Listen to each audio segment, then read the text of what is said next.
આપવા માટે ભાજપની સરકારના રાજમાં મજબૂર બન્યા અને જેની બહેનો વિધવા થઈ એના મંગળસૂત્રની ચિંતા જે નરેન્દ્રભાઈના ભાજપની સરકારે ના. નમસ્કાર મિત્રો, વિડીયોમાં તમારું સ્વાગત છે. હું છું વિષ્ણુ ઓફિશિયલ ન્યૂઝ. તમારું સ્વાગત કરે છે. વાત કરવામાં આવે તો બનાસકાંઠાની અંદર ચૂંટણીનો માહોલ જબરજસ્ત જામ્યો છે. એમાં ગેનીબેન ઠાકોરે લોકસભાની ચૂંટણી લડી રહ્યા છે. એમાં થરાદની અંદર ગેનીબેન ઠાકોર અને જિગ્નેશ મેવાણી સાથે ભાષણ જબરજસ્ત કર્યું છે.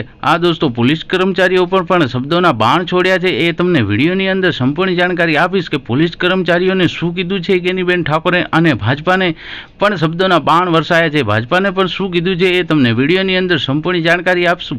બસ મારી સાથે બન્યા રહેજો. હા દોસ્તો, એના પહેલાં જો ચેનલમાં તમે નવા હો તો ચેનલને સબસ્ક્રાઈબ કરી દેજો, લાઇક કરજો, શેર કરજો અને કોમેન્ટમાં તમારી શું રાય છે એ જરૂર જણાવજો. કેમ કે દોસ્તો, તમે સબસ્ક્રાઈબ કર્યા પછી મારી ચેનલની અંદર કોઈ પણ નવો વિડીયો આવે તો તમારા સુધી જલ્દી પહોંચે. હા દોસ્તો, આ વખતે બનાસકાંઠાની અંદર કોની જીત થવાની છે, ગેનીબેન ઠાકોર કે ડૉક્ટર રેખાબેન ચૌધરી, એ તમને મને કોમેન્ટ બોક્સની અંદર તમે જરૂર જણાવજો વિડીયોની અંદર. હા દોસ્તો, પહેલાં ગેનીબેન ઠાકોર શું કહે છે, તેમને શું ભાષણ કર્યું છે એ પહેલા સાંભળી લો, પછી આપણે આગળ વાત કરીએ.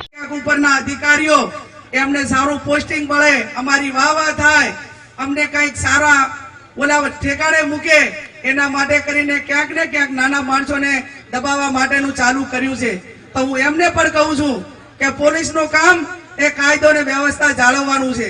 પોલીસનું કામ એ નિષ્પક્ષ ચૂંટણી કરાવવા માટેનું છે. પોલીસનું કામ કોઈ અઘટિત ઘટના બની હોય તો જે ગુનેગાર છે એની સામે પગલા લેવાનું છે. તમારું કામ ચૂંટણીમાં કોને વોટ આપવા ને કોને ના આપવા એ તમારું કામ નથી. અને આ પ્રમાણે જો તમે કરશો તો એટલું તો ધ્યાન રાખવું પડે કે તમે જે પગાર.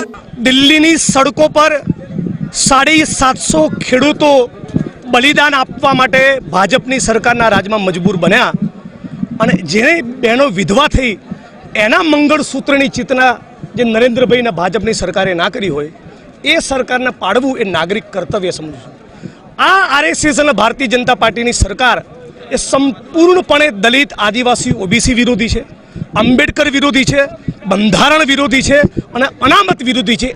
એ વાત. હા મિત્રો, વિડીયો દેખ્યા પછી તમારી રાય શું છે મને નીચે કોમેન્ટ બોક્સમાં જરૂર જણાવજો કે આ વખતે બનાસકાંઠાની અંદર કોની જીત થવાની છે.